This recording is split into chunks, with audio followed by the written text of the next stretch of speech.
Selamat sore Bapak Ibu Saudara. Kami mengucapkan selamat datang bagi Bapak Ibu Saudara di gedung Gereja GKI Ngagel maupun yang beribadah secara online di channel YouTube GKI Ngagel. Ibadah tutup tahun disertai perayaan perjamuan kudus pada hari ini akan dilayani oleh Pendeta Wahyu Pramudia. Bagi Bapak Ibu yang belum mendapatkan anggur atau air, boleh angkat tangan.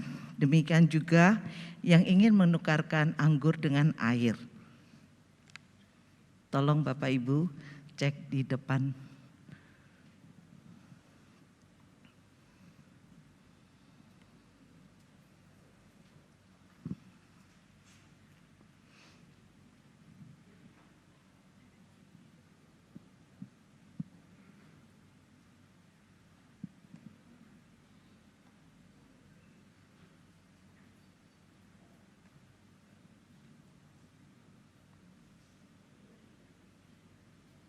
Ada lagi yang lain?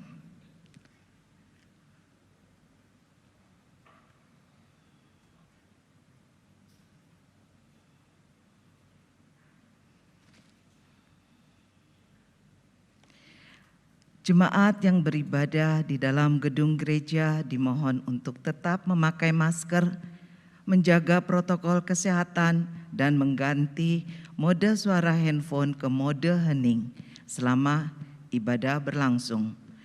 Mari kita mempersiapkan diri memasuki ibadah dengan bersaat teduh sejenak.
Mari kita memulai ibadah pada hari ini.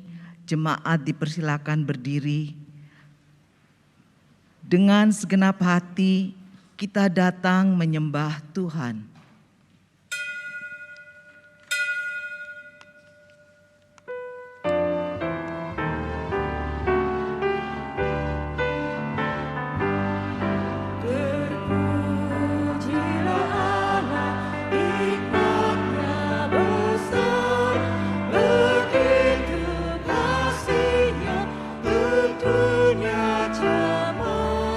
Sehingga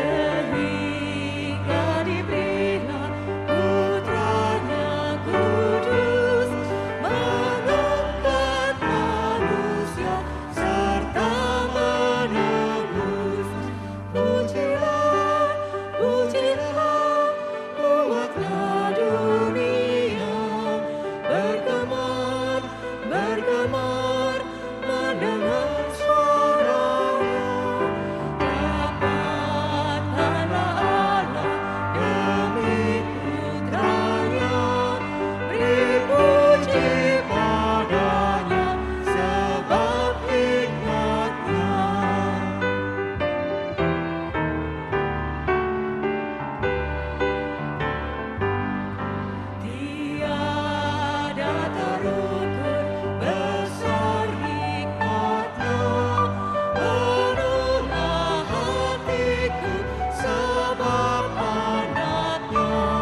Ibadah tutup tahun ini berlangsung di dalam nama Bapa, Anak, dan Roh Kudus.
Kasih dan damai sejahtera dari Bapa, Anak, dan Roh Kudus menyertai saudara. Dan menyertai saudara juga.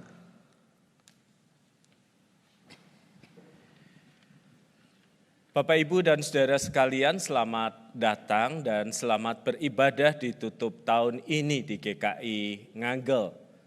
Sekilas saya melihat ada beberapa orang yang berasal dari luar kota atau gereja yang lain yang mengikuti ibadah di tempat ini. Selamat datang dan selamat beribadah bersama dengan kami di tempat ini. Kita tahu bahwa situasi pandemi makin lama makin membaik dan kita sangat mensyukuri hal itu. Namun ada beberapa hal yang masih harus kita tetap pertahankan. Dan sementara ini Bapak Ibu kita masih menggunakan masker dalam ruangan yang tertutup. Dan bagi saya yang berbicara tanpa masker ini sudah 359 kali swab antigen dan PCR selama pandemi begitu ya. Jadi ketetapannya adalah baik pemuji rohani maupun saya yang berbicara tanpa menggunakan masker, kami sudah memperlihatkan terlebih dahulu tadi kepada rekan-rekan penatua hasil swab antigen terakhir. Bapak, Ibu, dan saudara sekalian, tadi saya menulis sesuatu untuk medsos saya dan di luar dugaan saya mendapatkan banyak pesan pribadi yang masuk. Bagaimana pesan itu berbicara kepada tiap orang yang ada. Tahun ini barangkali rencanamu berantakan, hatimu juga demikian. Banyak hal yang tak sesuai dengan harapan, masa depan membayang suram. Tetapi kamu masih hidup, masih bernapas, dan ini yang terpenting, masih bisa mencoba lagi di tahun yang baru. Terus berjuang, kemenangan menanti mereka yang tidak menyerah dengan kegagalan dan yang percaya bahwa hal yang terbaik masih akan datang. Pujian yang akan kita nyanyikan agak jarang dinyanyikan, tetapi mari kita resapi kata-katanya. Bahwa kalau kita masih ada sebagaimana kita ada ketika kita menoleh ke belakang, kita masih hidup dan bernapas.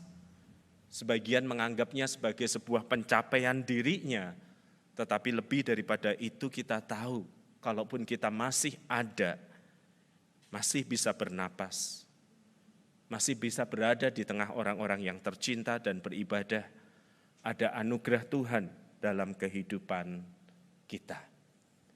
Kita nyanyikan dengan hati yang penuh syukur sambil meresapi setiap kata-kata yang ada pada pujian ini.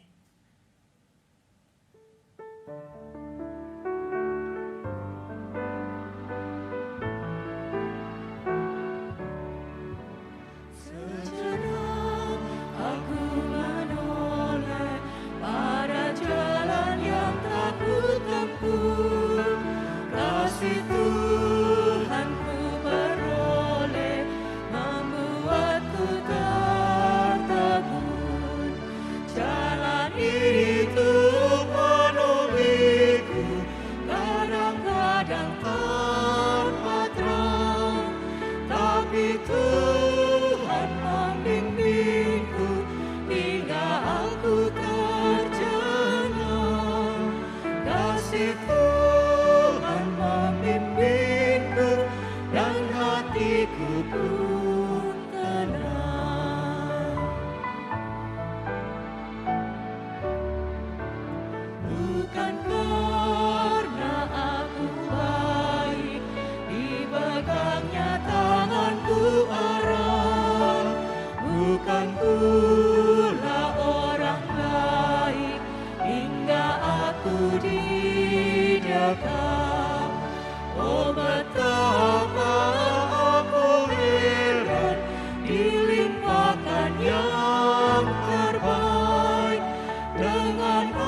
Tuhan yang ajaib, ku lakukan, ku sebarkan kasih Tuhan yang ajaib. Kita berdoa. Kalau kami boleh menoleh ke belakang ya Tuhan, kami bersyukur. Melewati jalan yang penuh liku, yang kadang tanpa terang itu, kasih Tuhan yang membimbing kami.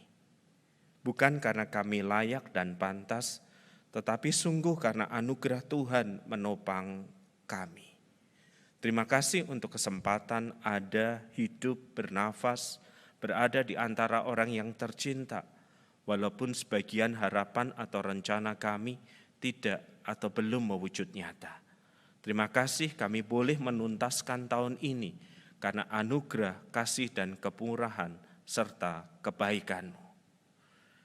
Inilah diri kami ya Tuhan. Di dalam begitu banyak kasih, kemurahan dan kebaikan-Mu, kami masih melakukan banyak salah dan dosa. Sebagian kami lakukan salah dan dosa itu karena kami takut dan cemas. Sebagian kami lakukan salah dan dosa itu karena itu yang kami anggap membawa kebahagiaan, membawa keceriaan. Sebagian kami lakukan salah dan dosa itu karena itu kami pikir satu-satunya jalan kehidupan yang bisa kami tempuh. Ya Tuhan, kami datang kepada-Mu membawa seluruh dosa dan salah kami. Amin.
Kita berdiri untuk menyambut anugerah yang dinyatakan Tuhan kepada kita. Engkau, ya Tuhan, memahkotai tahun ini dengan kebaikan-Mu dan jejak-Mu mengeluarkan lemak. Demikianlah berita anugerah dari Tuhan. Syukur kepada Allah.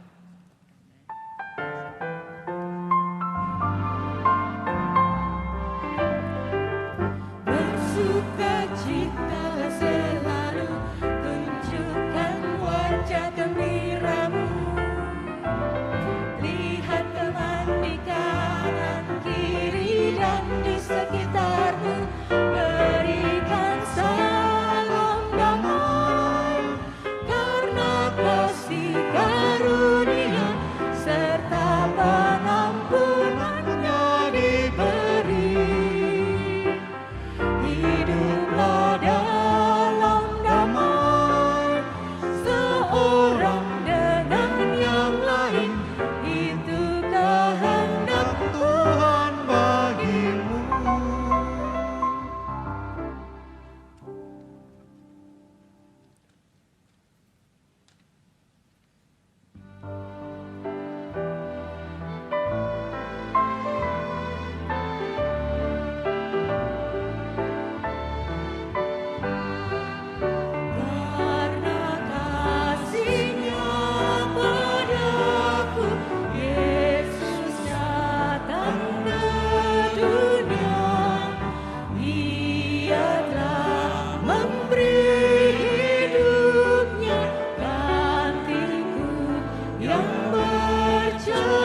gembira dengar kabar bahagia.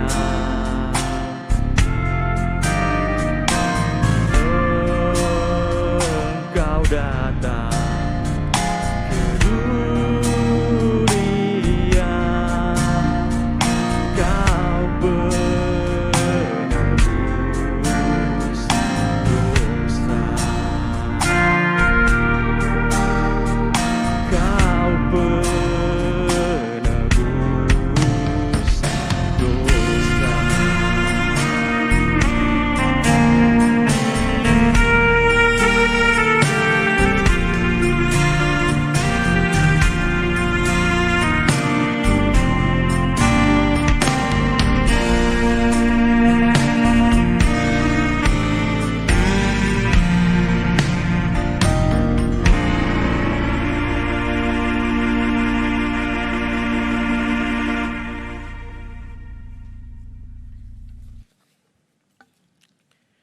Mari kita berdoa untuk pemberitaan firman Tuhan.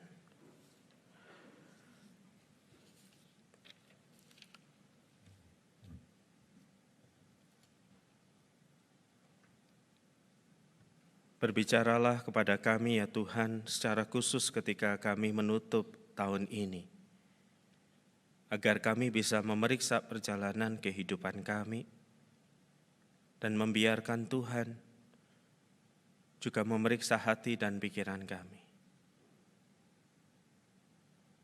Berkati ketika sabdamu dibacakan dan diuraikan, hadirlah di tengah kami, ya Kristus. Sang Sabda yang menjadi manusia, yang juga kami rayakan hari ini lewat perjamuan kudus. Berbicaralah kepada kami. Amin. Saya akan membacakan bagi kita dari 1 Raja-Raja 3 ayat 5 hingga ayat yang ke-14.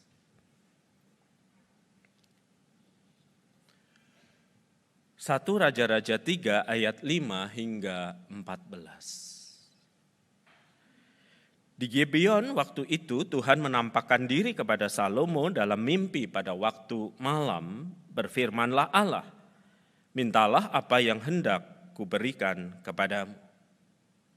Lalu Salomo berkata, engkaulah yang telah menunjukkan kasih setiamu yang besar kepada hambamu Daud, ayahku, sebab ia hidup di hadapanmu dengan setia, benar, dan jujur terhadap engkau. Dan engkau telah menjamin kepadanya kasih setia yang besar itu dengan memberikan kepadanya seorang anak yang duduk di tahtanya, seperti pada hari ini. Maka sekarang ya Tuhan Allahku, engkaulah yang mengangkat hambamu ini menjadi raja menggantikan Daud ayahku, sekalipun aku masih sangat muda dan belum berpengalaman. Demikianlah hambamu ini berada di tengah-tengah umatmu yang kau pilih, suatu umat yang besar yang tidak terhitung dan tidak terkira banyaknya. Maka berikanlah kepada hambamu ini hati yang faham menimbang perkara untuk menghakimi umatmu dengan dapat membedakan antara yang baik dan yang jahat. Sebab siapakah yang sanggup menghakimi umat yang sangat besar ini? Lalu adalah baik di mata Tuhan bahwa Salomo meminta hal yang demikian. Jadi berfirmanlah Allah kepadanya, oleh karena Allah telah meminta hal yang demikian dan tidak meminta umur panjang atau kekayaan atau nyawa musuhmu, melainkan pengertian untuk memutuskan hukum, maka sesungguhnya aku melakukan sesuai dengan permintaanmu itu. Sesungguhnya aku memberikan kepadamu hati yang penuh hikmat dan pengertian, sehingga sebelum engkau tidak ada seorang pun yang seperti engkau, dan sesudah engkau tak akan bangkit seorang pun seperti engkau.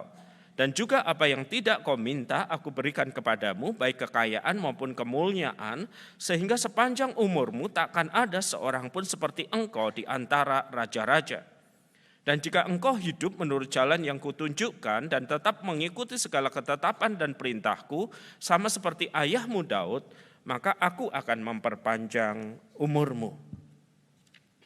Demikianlah firman Tuhan, berbahagialah setiap kita yang dapat membaca, merenungkan, dan memeliharanya dalam kehidupan sehari-hari. Haleluya.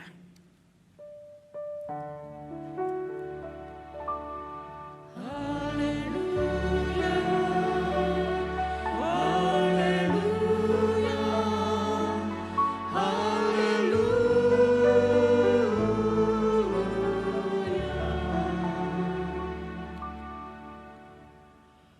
Beberapa tahun sebelum pandemi, saya diminta untuk melayani sebuah gereja dengan perjanjian awal ada ibadah di minggu pagi dan 2 di sore dan malam hari.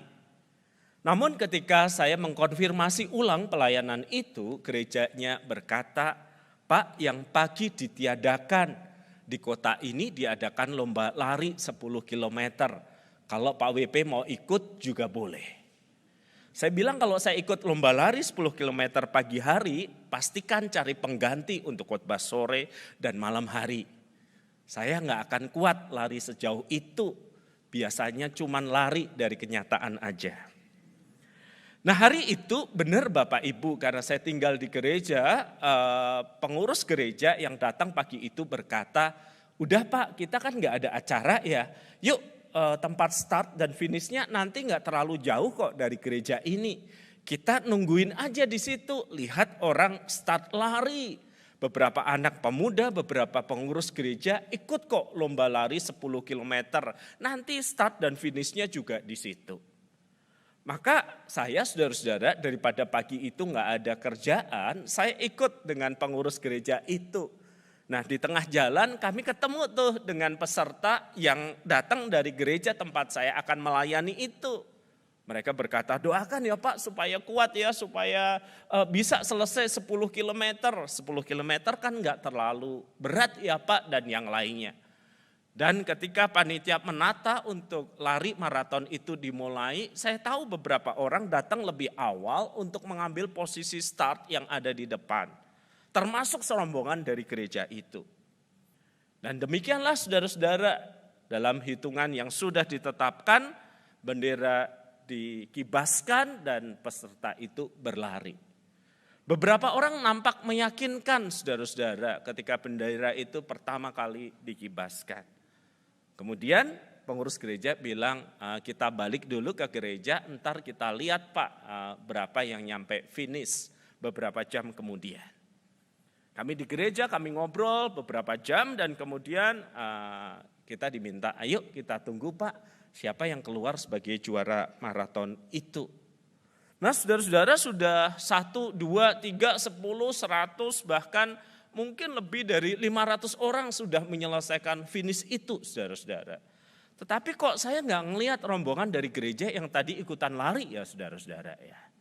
Lalu saya tanya si Bapak, "Pak, anggota gereja Bapak tadi yang tadi ketemu kita kok nggak ada yang mencapai garis finish ya sejauh ini?"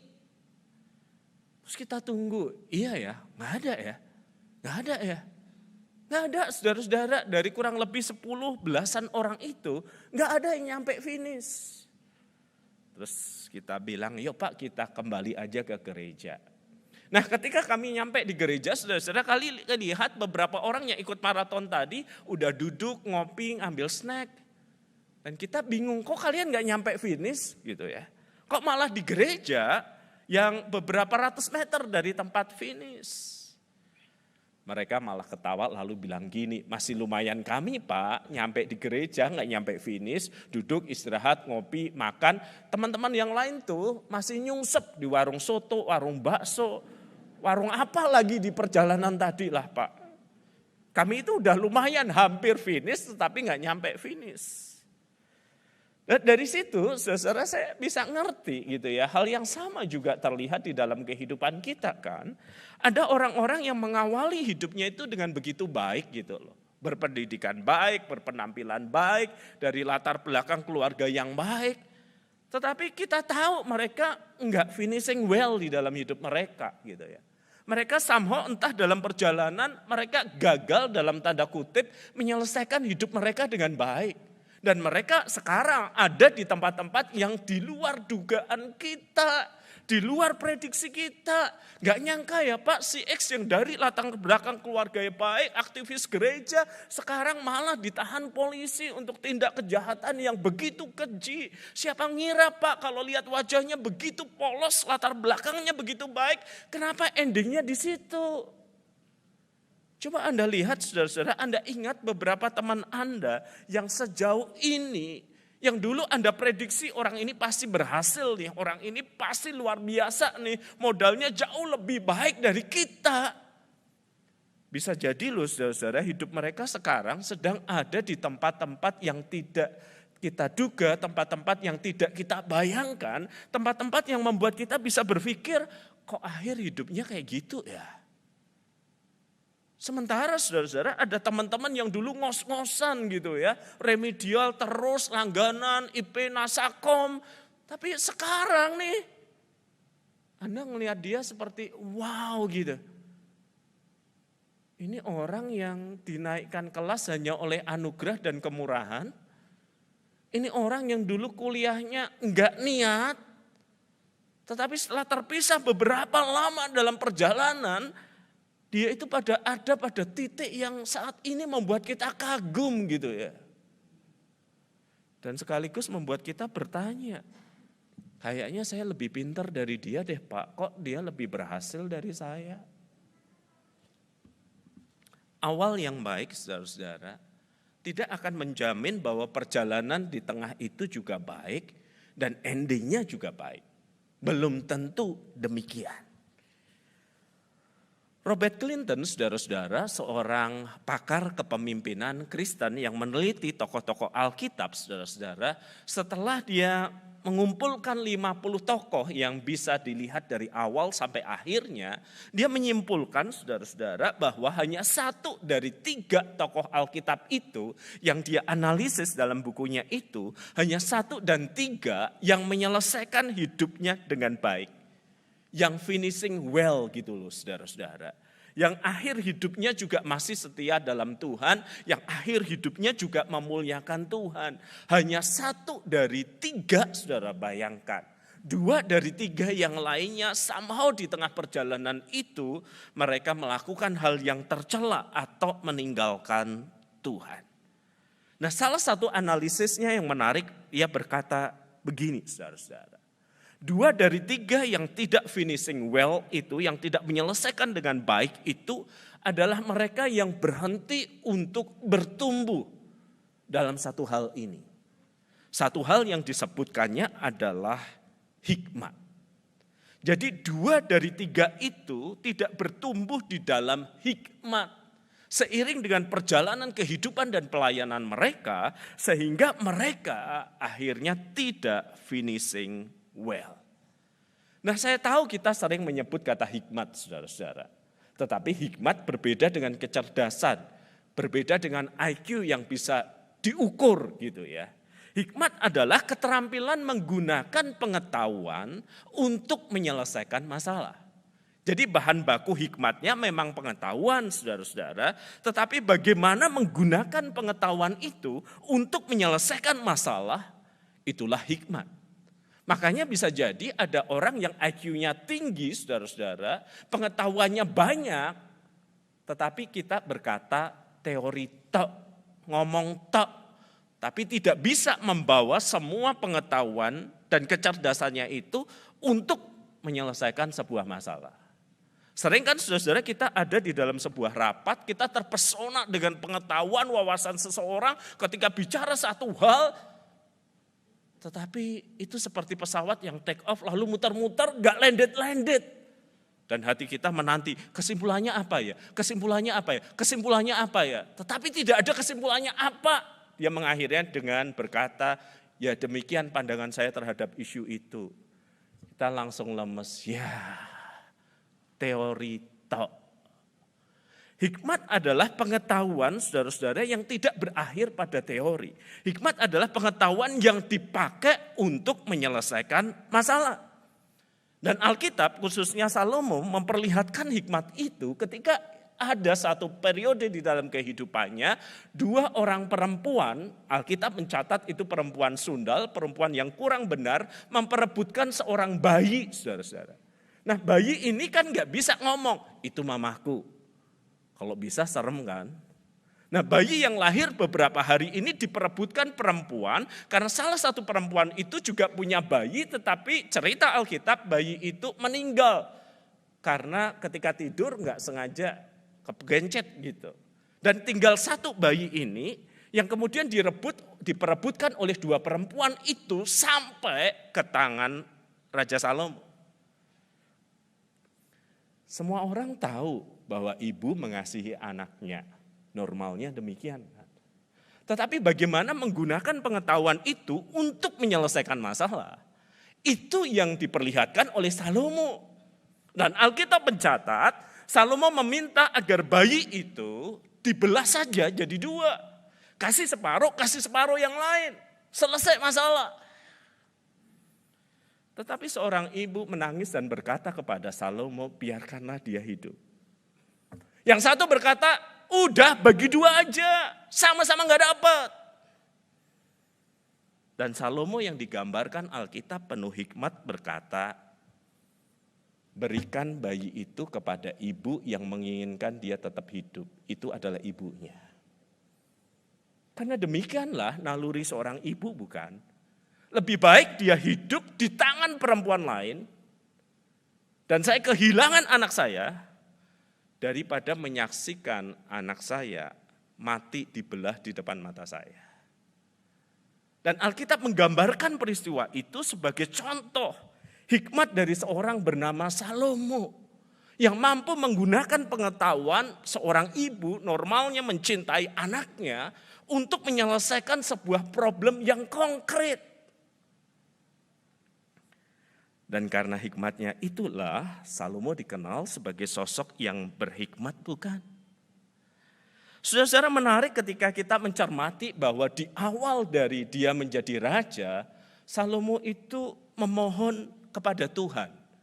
Bukan kebesaran nyawanya, bukan nyawa musuhnya, bukan umur yang panjang. Tetapi dia memohon kepada Tuhan seperti bacaan kita tadi, dia meminta hikmat, dia meminta kebijaksanaan untuk memimpin bangsa yang besar itu. Dan di dalam interaksi dan doa Salomo dengan Tuhan, kita jadi mengerti bahwa hikmat itu, kebijaksanaan itu dibentuk oleh 3 hal ini, saudara-saudara. Yang pertama, mari kita perhatikan ayat yang ke-6. Lalu Salomo berkata, engkaulah yang telah menunjukkan kasih setiamu yang besar kepada hambamu Daud, ayahku, sebab ia hidup di hadapanmu dengan setia, benar dan jujur terhadap engkau. Dan engkau telah menjamin kepadanya kasih setia yang besar itu dengan memberikan kepadanya seorang anak yang duduk di tahtanya seperti pada hari ini. Faktor pertama yang membentuk hikmat atau kebijaksanaan di dalam hidup seseorang adalah pengenalan dan pengakuannya bahwa ada karya Tuhan di dalam kehidupannya. Jadi Salomo itu sadar betul bahwa kalau dia sampai menjadi raja nih, ini bukan karena aku mampu, bukan karena aku bisa, karena aku layak, tetapi karena ada pekerjaan Tuhan di dalam sejarah Israel, ada pekerjaan Tuhan di dalam sejarah Daud bapaknya, dan ada pekerjaan Tuhan di dalam hidupnya. Permulaan akan hikmat itu adalah pengakuan bahwa tanpa Tuhan saya kagak bisa apa-apa. Bahwa kalau nggak ada Tuhan, siapalah saya? Bahwa kalau saya bisa hidup, saya bisa menjalankan aktivitas, saya bisa berdagang, saya bisa mendapatkan segala sesuatu. Itu semua dimulai dari kemurahan Tuhan atas hidup saya. Permulaan hikmat adalah sebuah pengakuan bahwa ada pekerjaan Tuhan di dalam kehidupan kita. Saya tuh sering diminta saudara-saudara pimpin acara Beatstone, pengucapan syukur. Kalau itu Beatstone makanan, saya pulang kasih sampel makanannya. Kalau itu Beatstone produk atau rumah yang perawatan, biasanya saya juga dikasih sampel produk mereka. Untuk ibu ya Pak, seolah mengatakan Bapak udah gak tertolong lagi. Kalau buka showroom mobil saya juga dibawain kok saudara-saudara, brosur cicilan. Nah ini ada sebuah peristiwa yang saya nggak mungkin lupa saudara-saudara. Ya, saya itu diminta untuk memimpin pembukaan sebuah gerai produk tertentu saudara-saudara, kafe gitulah atau ya tempat seperti franchise yang populer itu gitu ya di satu tempat saudara-saudara ya. Jadi saya datang ke situ hari Sabtunya sore, saya diminta untuk pimpin acara syukuran Bridgestone franchise itu. Nah ketika saya memimpin, saudara, saya lihat ada satu anak muda pakai jas gitu ya, keren. Badannya tertata, berarti dia menjaga kesehatannya dengan baik. Dari tadi itu sibuk main HP melulu, saudara-saudara. Nah saya kan jadi gimana gitu ya. Artinya ini bukan jemaat saya nggak bisa negur langsung. Yang ngundang aja barusan kenal Bapak Ibu. Katanya itu usaha anaknya, saya juga belum tahu anaknya yang mana. Mungkin dia yang sibuk pakai HP-nya terus sepanjang ibadah gitu ya. Mau negur gimana, nggak negur juga saya nggak enak, saya nggak nyaman gitu ya. Selesai, saya baru dikenalin tuh Bapak Ibu yang mengundang saya, Pak Pendeta WP, ini anak saya yang punya gerai ini. Yang tadi main HP terus tuh. Loh berarti ini punyanya kan gitu ya. Dan saya pasti hadir ke situ juga atas permintaannya. Nah, lalu kenapa dia main HP terus gitu ya? Pengen saya kasih tab supaya lebih gede gitu. Kenapa sih gitu loh? Kalau memang dia nggak menginginkan ibadah kan juga nggak apa-apa kan ya gitu ya. Tapi kalau sudah menginginkan ibadah Bridgestone ya tahulah bersikap dengan pantas gitu loh. Nah setelah dikenalin saya ditawari kopi sama anak muda tadi. Oke kita ngopi, terus ketika ngopi tuh saya nanyain gitu ya. Maaf ya tadi saya lihat kok main HP terus, ada urusan serius ya bisnis ini. Dia taruh HP-nya cukup sopan lalu berkata begini, Pak Pendeta minta maaf sebelumnya ya. Sebenarnya yang suka acara-acara gini itu papa mama saya tuh. Mereka masih Kristen. Saya sih udah gak percaya yang gitu-gituan gitu. Oh. Ya bagi saya hidup itu yang penting rasional, semuanya bisa di-plan, bisa bisnis, bisa diatur. Dan Pak Pendeta tahu bahwa ini cabang kami ke 20 sekian dan di tempat lain semua pasti sukses dan berhasil. Jadi saya secara pribadi yang naruh modal, yang punya usaha, saya nggak ngerasa butuh acara-acara kayak gituan tadi gitu loh. Dan sayang banget ya orang kayak Bapak bekerja di bidang-bidang yang tahyul-tahyul mistis gitu. Padahal kelihatannya Bapak cukup pintar gitu. Ya saya diam saudara, saya sesap kopi saya perlahan, lalu kemudian dia berkata, saya senang ketemu dengan orang yang sangat jujur kayak gini. To the point, nggak ada tedeng aling-aling. Nanti kalau Pak Pendeta tahu ya bahwa seperti bisnis kami yang lain, bulan ke-7, ke-8 semuanya rame sukses, itu jelas bukan karena doa Bapak lah ya. Oh iya saya yakin lah gitu ya, doa saja tidak akan mengerjakan sesuatu, perlu kerja keras. Lebih tepatnya nggak usah pakai doa udah pasti sukses kok Pak. Kalau Bapak mau ikut tanam modal maksudnya juga boleh kok. Nanti lihatlah bulan ke-7 kan ke-8 semuanya pasti sukses. Pasti Pak. Ini udah cabang ke-20 sekian. Oke. Kalau enggak mungkin. Dan ingat kalau sukses bukan karena Bapak pimpin acara kayak gitu-gituan tadi loh ya. Enggak loh, kita enggak percaya gituan lagi. Oke. Anda tahu saudara kapan tanggal dari peristiwa itu terjadi? Januari 2020. Dan kemudian kita tahu apa yang terjadi Maret 2020. Indonesia mengumumkan kasus pertama pandemi. Dan saya pengen banget ketemu orang itu. Maka saya dapatkan nomor WA-nya.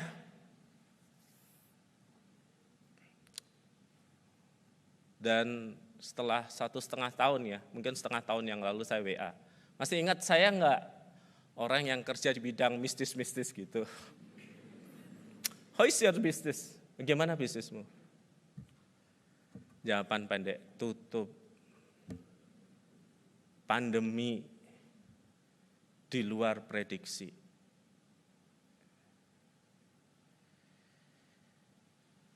Dan saya tuliskan pesan ini untuk dia. Karena saya gemes. Anak muda, belajarlah untuk menerima bahwa dunia ini bukan kamu yang ngatur. Ada tangan yang lebih powerful dari kamu yang ngatur dunia ini.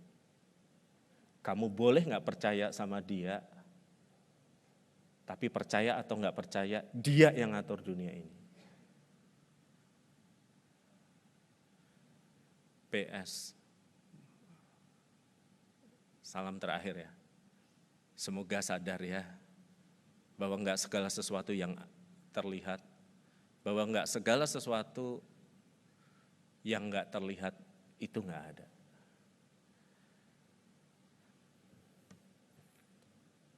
Yang kedua, lain kali kalau ibadah jangan main HP.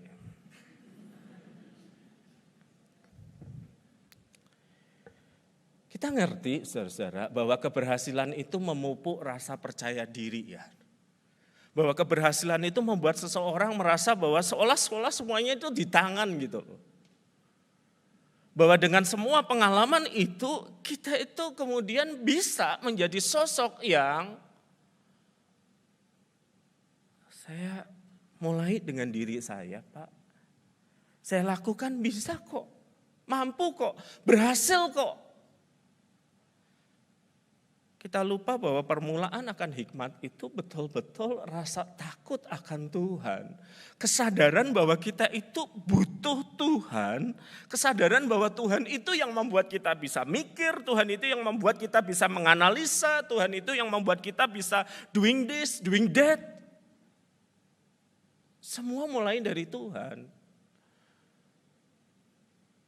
Dan kalau kita berhasil pun, jangan segera menepuk dada. Penulis Mazmur pernah berkata, jika bukan Tuhan yang membangun rumah, sia-sialah usaha orang membangunnya. Jika bukan pengawal berjaga-jaga, jika bukan Tuhan yang berjaga-jaga, sia-sialah pengawal yang berjaga-jaga. Keberhasilan hidup itu seperti tepuk tangan kita, ketemunya kerja keras kita dengan maunya Tuhan gitu loh. Tuhan mau kita nggak kerja keras juga nggak bisa. Kita kerja keras setengah mati, Tuhan nggak mau juga nggak bisa.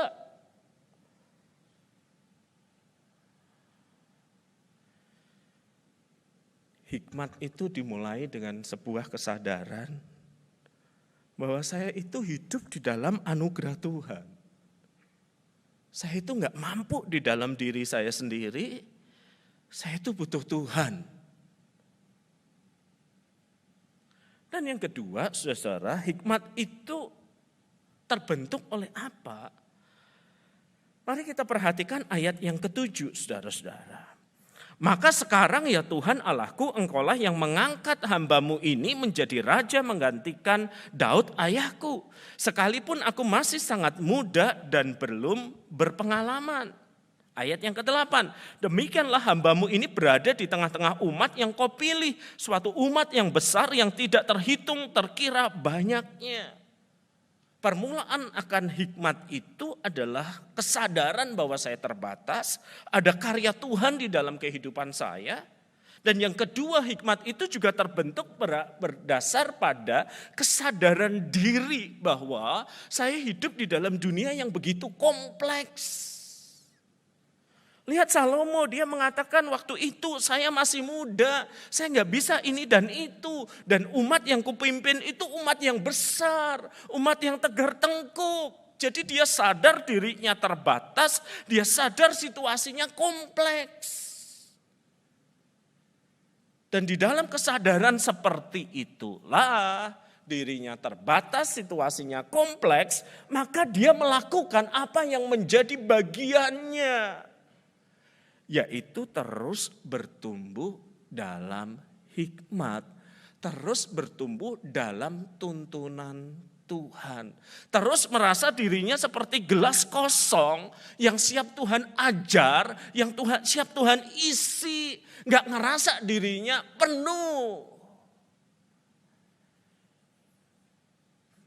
Tuh ya, kalau saya ngisi seminar untuk khotbah untuk hamba Tuhan, seringkali yang mengesalkan adalah ada orang yang datang, ada orang yang angkat tangan untuk bertanya, tetapi sebenarnya dia nggak nanya. Dia menjelaskan siapa dirinya, kemampuannya, keterampilannya, latar belakangnya, Dan setelah 10 menit peserta sudah gelisah, sementara kami udah pengalaman kan, tenang kan. Ada orang-orang yang memang perlu untuk show off, jadi kita tenang aja, dia mengurangi jam bicara kita kok. Baru setelah peserta gerusah-gerusu, gelisah, pamer dan yang lainnya. Baru kemudian saya nanya setelah 10 menit, 12 menit. Jadi pertanyaan Bapak apa? Lalu si Bapak menjawab, saya enggak nanya, saya cuma sharing tentang diri saya. Temannya langsung, pamer. Anda dan saya sama Bapak Ibu, kita nggak bisa belajar dari Tuhan, Anda nggak bisa belajar dari kehidupan kalau kita ngerasa diri kita udah penuh, ngerasa diri kita udah terisi gitu loh. Ingat ya, kata pepatah zaman dulu, di atas langit masih ada langit gitu. Dengan semua pengalaman kita, keberhasilan kita, pengetahuan kita, tuh masih ada orang yang lebih dari kita. Dan kita nggak pernah bisa belajar. Kecuali kita mengosongkan gelas kita.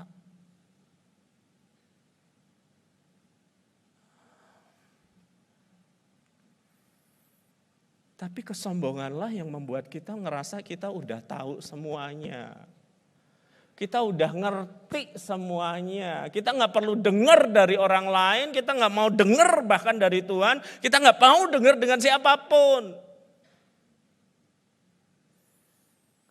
Kita begitu percaya diri dengan diri kita.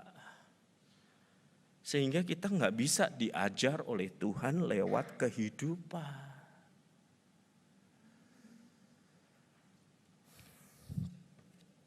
Kayaknya teman-teman saya hamba Tuhan tahu deh, kalau saya datang harus dimanfaatkan semaksimal mungkin. Jadi saya biasanya tuh diminta mengunjungi anggota gereja yang berkonflik dengan gembalanya, atau anggota gereja yang nggak pernah mau ke gereja lagi gitu ya. Teman saya bilang gini, kalau sama saya udah nggak mau dengerin, kalau sama kamu siapa tahu kamu didengerin. Sering-seringnya sih juga sama, kagak.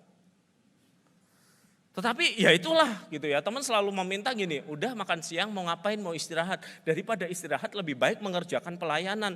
Nih kunjungin Bapak ini ya, dia udah lama gak ke gereja tuh, dia kayaknya marah sama aku tuh, tolong dijembatani gitu. Kasih PR tambahan. Oke, saya datang ke rumahnya saudara-saudara. Dan begitu saya dibukain pintu oleh pembantunya, kemudian pembantunya nanya, Bapak siapa? Saya bilang saya pendeta yang khotbah di situ, gembalanya suruh saya ke sini ketemu Bapak ini. Pembantunya cengar-cengir. Kenapa Mbak cengar-cengir? Enggak apa-apa, paling nanti juga dimarahi Bapak. Loh, berarti saya korban kesekian kan? Saya duduk di situ dan benar seorang tua datang dan berkata, Anda pasti disuruh Pak Gembala ya? Anda tuh usianya berapa? Saya udah 80-an. Ini loh Alkitab saya, dikasih lihat Alkitab yang tebel gitu ya. Semua itu udah saya baca, bahkan sejak Anda mungkin belum dilahirkan. Anda nggak usah ngajarin firman ke saya. Buat apa Anda ngajarin firman ke saya? Ini kalau Anda mau ya, tunjuk aja satu ayat, saya bisa langsung khotbah di hadapan Anda kok. Datang nggak dikasih minum, dihajar kayak begituan saudara-saudara. Dan saya kemudian duduk dan berpikir, oke baiklah. Kan sudah fasih Alkitab ya. Sudah. Saya bisa minta berkhotbah dari teks mana saja. Sekarang ini bisa. Udah 30 kali khatam Alkitab. Situ berapa kali? Gak pernah kan? Ngomong, ayat mana? Saya langsung khotbah. Ya udah tolong khotbahin dong. Markus 27. Oke. Siapa bilang saya nggak bisa ya? Terus diambil Alkitabnya. Situ bilang apa? Markus 27. Saya udah pernah khotbah 2 kali. Markus 27 kan? Sambil membuka Alkitab ini. Iya Markus 27. Saya udah sering khotbah kok. 2-3 kali. Dalam hati saya ketawa saudara. Kenapa? Markus itu endingnya di pasal 16. Saya nggak bermaksud mempermalukan dia kok. Cuman saya kan juga gemes kan. Tetapi saya juga sadar barangkali di hadapan orang lain juga saya bisa seperti itu. Saya ngerasa diri saya udah cukup oke, sudah bisa ngerti, sudah paham, sudah tahu semuanya. Tidak menuangkan gelas saya sehingga kosong, sehingga nggak bisa belajar lagi.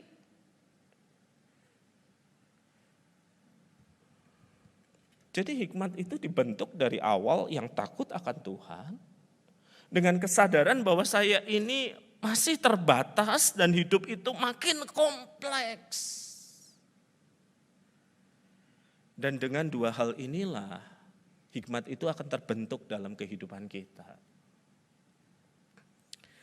Tetapi saya tahu apa yang barangkali ada di dalam pikiran Anda. Pak, Salomo kan orang yang berhikmat, tetapi akhirnya dia meninggalkan Tuhan tuh. Istrinya banyak tuh. Dan kemudian dia jatuh ke dalam penyembahan berhala tuh. Benar saudara-saudara, 1 Raja-Raja pasal 11 mencatat, sebab pada waktu Salomo sudah tua, istri-istrinya mencondongkan hatinya kepada Allah-Allah lain. Sehingga ia tidak sepenuh hati berpaut kepada Tuhan Allahnya seperti Daud ayahnya. Salomo mengikuti Asitoret, dewa orang Sidon, mengikuti Milkom, dewa kejijikan sembahan orang Amon, dan Salomo melakukan apa yang jahat di mata Tuhan. Ia tidak sepenuh hati mengikuti Tuhan seperti Daud ayahnya. Jadi Salomo masuk yang 2/3 yang tidak finishing well. Dia yang mengajar kita tentang bagaimana mendapatkan hikmat, bagaimana bertumbuh kembang di dalam hikmat itu, ternyata enggak finishing well. Karena itu kita mengerti satu hal ini. Tanpa transformasi hati, semua pengetahuan yang kita punya, hikmat yang kita punya enggak ada gunanya. Tanpa hati yang ditransformasi oleh kuasa Injil, oleh kelahiran, kehidupan, dan kematian Kristus itu. Tanpa hati yang dilahir barukan dari hikmat manusiawi itu justru bisa diselewengkan jadi sebuah kejahatan, jadi pembunuhan, jadi akal busuk untuk kerugian dan ke orang lain dan keuntungan diri. Dan itu sebabnya Kristus datang kan saudara-saudara. Mengubah hidup kita dari dalam. Karena kita dilahirkan dengan keberdosaan yang tidak mungkin dihapus oleh hikmat itu sendiri. Kalau keberdosaan kita bisa dihapus oleh hikmat itu, Kristus tidak perlu mencurahkan darahnya bagi kita. Dan karena itu kita diundang untuk perjamuan kudus pada malam hari ini. Mengingat kembali tanpa pengorbanan Kristus yang menyucikan dan melahirbarukan kita, akal orang itu bisa jadi busuk, hikmat orang itu bisa jadi jahat. Karena yang bertahta di dalam hatinya adalah keberdosaan. Tetapi bersama dengan Kristus yang menyucikan kita dan terus menyucikan kita, semua hikmat, akal budi, kebijaksanaan akan Kristus gunakan untuk kebaikan, untuk gerejanya, untuk pelayanannya, untuk kemuliaan Allah.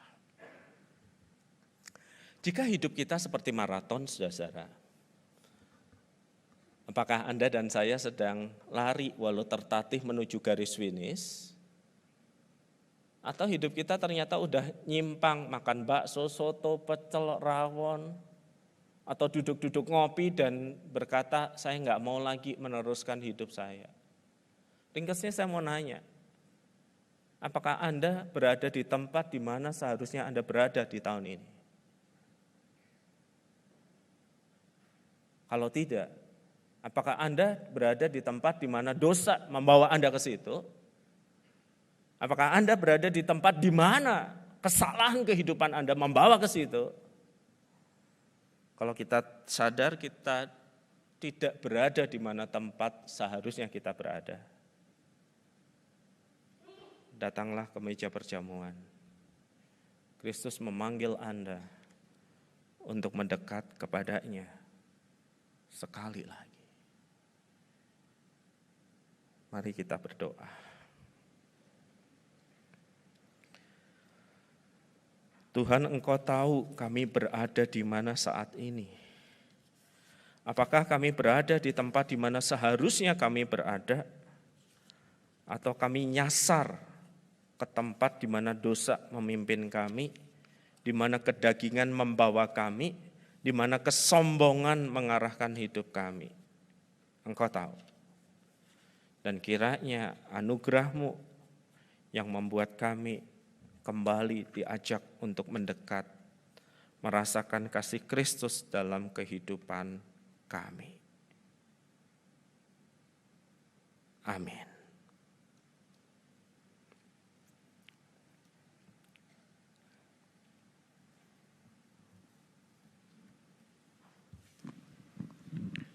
Jemaat diundang berdiri.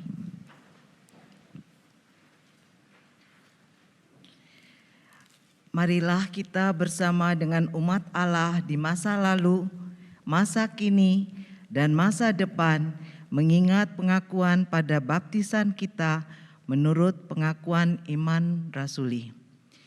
Aku percaya kepada Allah, Bapa yang Maha Kuasa, Khalik langit dan bumi, dan kepada Yesus Kristus anaknya yang tunggal Tuhan kita, yang dikandung dari Roh Kudus, lahir dari anak darah Maria, yang menderita sengsara di bawah pemerintahan Pontius Pilatus, disalibkan, mati dan dikuburkan, turun ke dalam kerajaan maut. Pada hari yang ketiga, bangkit pula dari antara orang mati, naik ke surga, duduk di sebelah kanan Allah, Bapa yang Maha Kuasa, dan dari sana Ia akan datang untuk menghakimi orang yang hidup dan yang mati. Aku percaya kepada Roh Kudus, gereja yang kudus dan am, persekutuan orang kudus, pengampunan dosa, kebangkitan orang mati, dan hidup yang kekal. Amin. Jemaat dipersilakan duduk kembali. Ada sebuah pesan pastoral terkait dengan ibadah minggu besok yang sekaligus menjadi ibadah buka tahun kita, saudara-saudara. Mohon ditayangkan bagi kita. Ibadah pagi pukul 8 dan 10.30 akan dilayani oleh Pendeta Florida Rambu Bangironi. Ini ibadah dengan liturgi GKI ya, artinya ini ibadah umum yang terbuka bagi orang dewasa atau siapa saja. Dan ini akan berbeda dengan ibadah pada sore hari ini. Sore hari ini di ibadah tahun baru, ini ibadah kaum muda. Khususnya bagi Bapak Ibu yang baru pertama kali ke GKI Ngagel, supaya Bapak Ibu nggak ngerasa salah nih, saya salah datang jam nih. Nah, ibadah yang sore ini untuk kaum muda atau mereka yang berjiwa muda. Jadi kalau Bapak Ibu siap untuk berdiri, bertepuk tangan dan segala jenisnya, pilih ibadah yang jam 5 sore ini. Di ibadah ini akan dilayani oleh TPG kita, Saudari Ripka, dan saya akan melayankan baptisan kudus, sidi, dan penerimaan anggota untuk kurang lebih sekitar 25 orang. Itu aja Bapak Ibu, mari kita naikkan doa syafaat kita. Tuhan, kami berdoa kiranya Engkau memberi pada pemimpin kami hikmat dan kebijaksanaan untuk memerintah mengatur negara yang luas ini. Kami juga berdoa untuk gereja kami, pakailah gereja kami untuk menjadi alat di tangan Tuhan, melakukan apa yang Tuhan kehendaki. Kami naikkan doa syafaat ini di dalam nama Kristus yang mengajar kami berdoa. Bapa kami yang di sorga, dikuduskanlah namamu, datanglah kerajaanmu, jadilah kehendakmu di bumi seperti di sorga. Berikanlah kami pada hari ini makanan kami yang secukupnya, dan ampunilah kami akan kesalahan kami, seperti kami juga mengampuni orang yang bersalah kepada kami. Dan jangan membawa kami ke dalam pencobaan, tapi lepaskanlah kami dari yang jahat. Karena Engkaulah yang empunya kerajaan dan kuasa dan kemuliaan sampai selama-lamanya. Amin.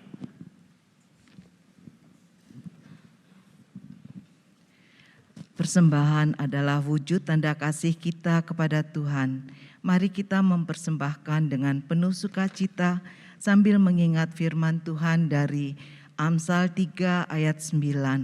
Muliakanlah Tuhan dengan hartamu dan dengan hasil pertama dari segala penghasilanmu. Jemaat dapat memberikan persembahan melalui QR Code atau transfer melalui mobile banking. Persembahan tunai dapat dimasukkan ke dalam kotak persembahan yang tersedia di pintu keluar gedung gereja atau di kantor gereja pada hari dan jam kerja. Marilah kita memberikan persembahan bagi Tuhan.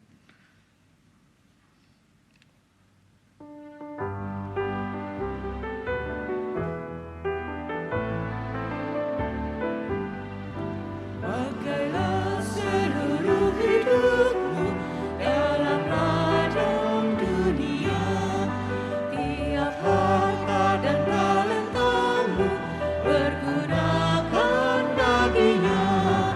Berkat Tuhan tersedia bagi orang yang meminta, Dia tahu yang kau butuhkan. Kini dan selamanya.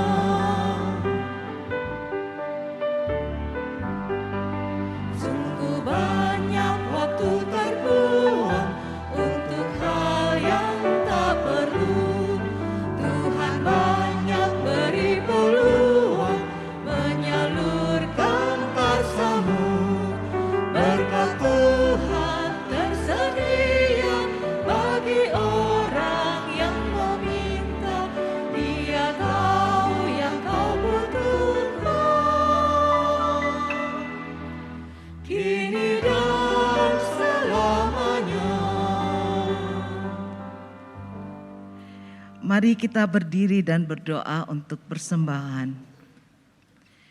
Bapa Surgawi, Bapa yang kami sembah dalam nama Tuhan Yesus Kristus. Terima kasih Tuhan Yesus untuk pemeliharaan-Mu sepanjang tahun ini. Kami merasakan kasih-Mu melingkupi kami sekeluarga. Baik tidak baik, Engkau selalu menopang hidup kami. Saat ini kami membawa persembahan kami sebagai ucapan syukur kami. Kiranya Engkau berkenan menerimanya. Biarlah persembahan ini dapat dipakai untuk pekerjaan-Mu di GKI Ngagel ini. Di dalam nama Tuhan Yesus Kristus, Juru Selamat kami yang hidup. Amin. Silakan duduk kembali.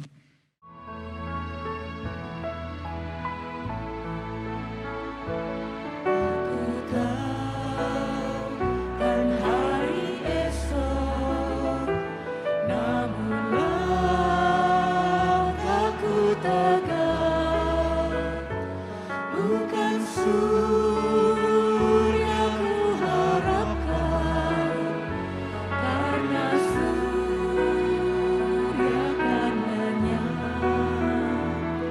Oh tiada ku gelisah akan masa menjelang, ku berjalan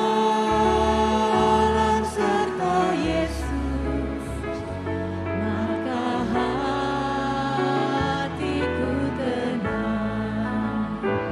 Banyak hal tak ku pahami dalam masa menjelang, tapi terang bagiku ini tangan Tuhan yang pegang.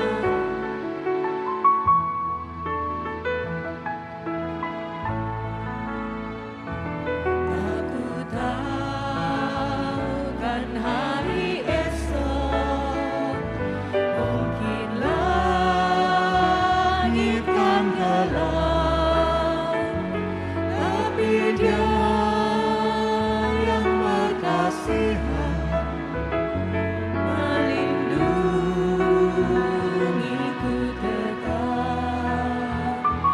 Meski susah perjalanan, gelombang dunia menderu, dipimpinnya ku bertahan sampai akhir langkahku.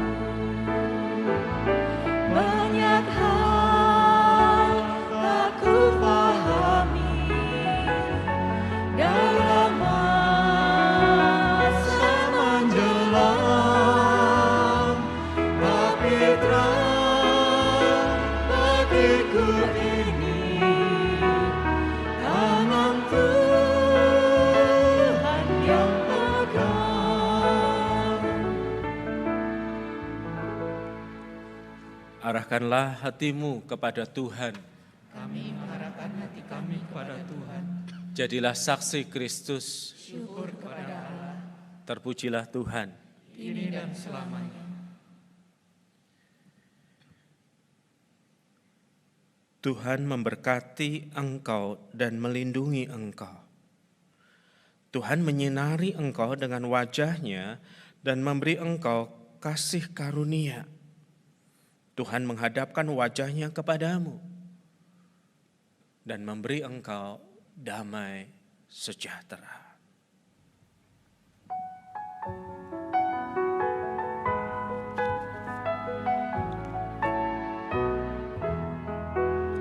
Haleluya, haleluya, haleluya, amin. Haleluya, haleluya, haleluya, amin. Haleluya, haleluya, haleluya, amin. Haleluya, haleluya, haleluya, amin.